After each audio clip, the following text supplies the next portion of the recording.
2019 is going to be an amazing year for music, or at least it should be. So today, here are 10 of my most anticipated albums for 2019 in no order whatsoever.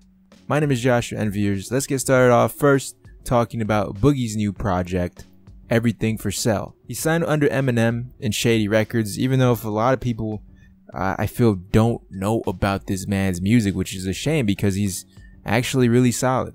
I knew about him for the past couple of years now, but I didn't really fall in love with his music until I saw him live last year opening up for Joey. Usually when I go to concerts, I like to record some of my favorite songs, and I stopped recording and he performed one of the realest songs I've heard in a long time.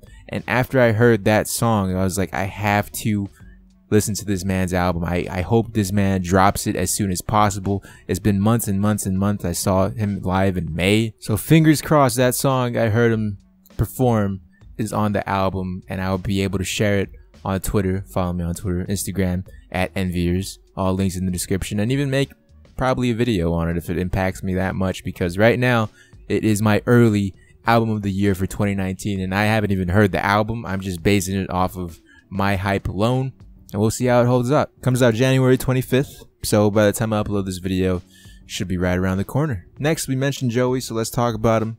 He hasn't released a new album since ABBA. That's what the kids call it.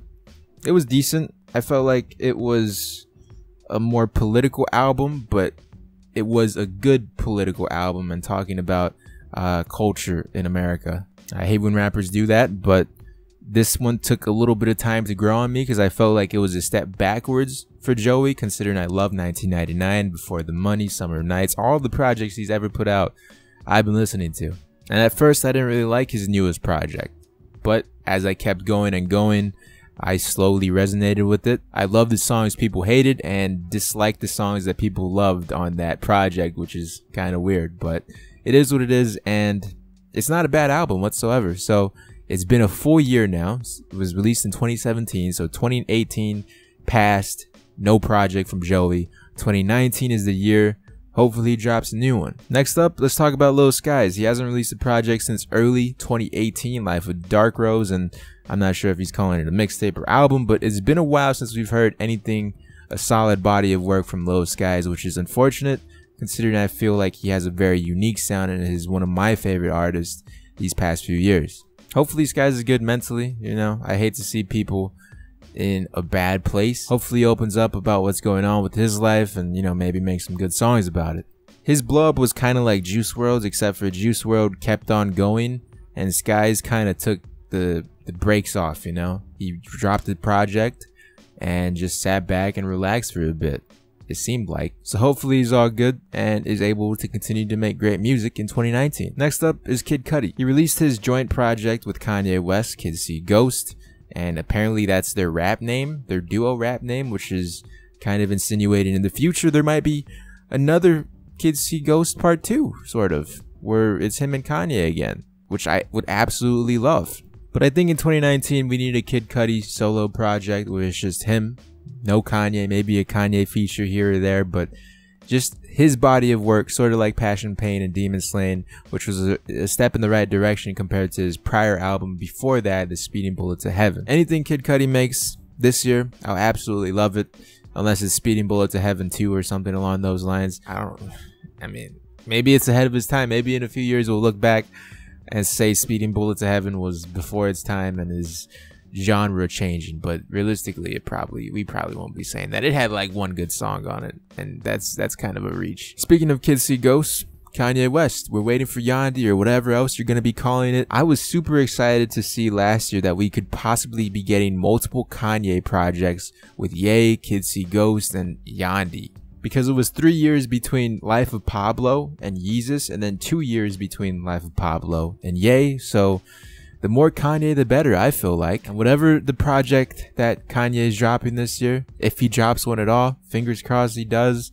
Looking at the catalog that he has, he hasn't made a trash body of work. But that's an opinion, and I feel like Kanye is right up there with Kid Cudi in my all-time greatest rappers of all time.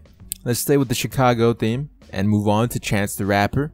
It's been a little while since we've heard anything new from Chance the Rapper besides the little singles here and there, or EP, whatever he's calling them. Personally, I feel like Coloring Book was an overrated album, even though if I enjoyed it, I felt like people were praising Chance for this body of work when it wasn't his best body of work. So that was released in 2016.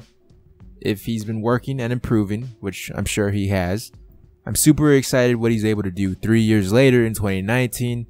Hopefully build upon that. Moving on, let's talk about Joyner Lucas, who hasn't really released an album yet in his career.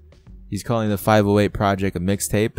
The project that Logic allegedly stole from for his famous 1-800 song, and yeah, there's a little back and forth between that, even though if it wasn't necessarily a real back and forth because Logic is all peace, love, positivity, man. Joyner released his new single, I Love You, in 2018, and he kind of teased an album on the way in 2017 after his 508 release, but in 2018 we didn't really get any of that. He was on Kamikaze with Eminem. You'd figure because of that hype he dropped the album relatively soon, so maybe we'll see his new project early in 2019?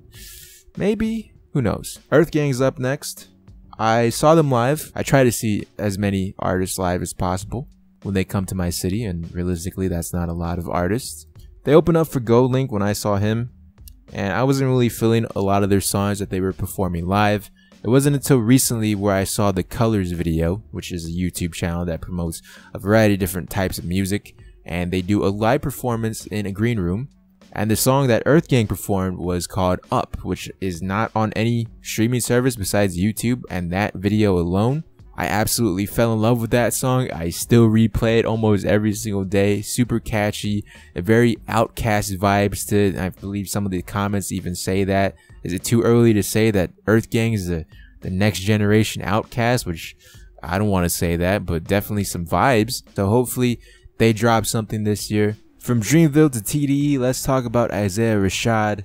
I feel like TDE has been super quiet, at least in 2018. Kendrick didn't drop a project. Schoolboy Q, Absol, you know, all those guys at TDE aren't really doing anything on the surface, it seems like, and it's been 3 years.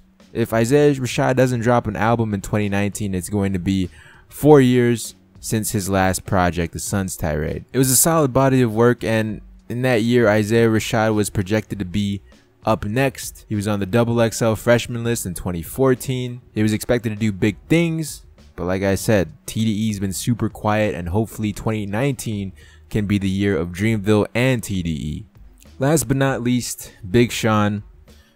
Just like a lot of these artists, they didn't release anything in 2018, and I'm super excited to see what they're able to do this year. Big Sean, at one point when he dropped I Decided, I thought he was like top 5 in the rap game, you know, but then he dropped, I believe, the project with Metro Boomin, and I was like, man, maybe I was hyping up Big Sean too much, because I Decided, I absolutely loved that album, and the collaboration project with Metro Boomin I felt was a step backwards. Just looking at his catalog of projects, it seems like he always takes a 2-year gap between each new project. So if that's the case, 2019 we're expected to see a new Big Sean project, and hopefully it's a good one. With that said, those are 10 rap albums I'm looking forward to in 2019. Let me know yours in the comment section below. Fingers crossed all of these artists make something new in 2019. People forget about you pretty quickly on the internet, so a year seems like forever. But leave a like on the video, subscribe if you're new, share the video around, click on all these other videos. Really appreciate you watching.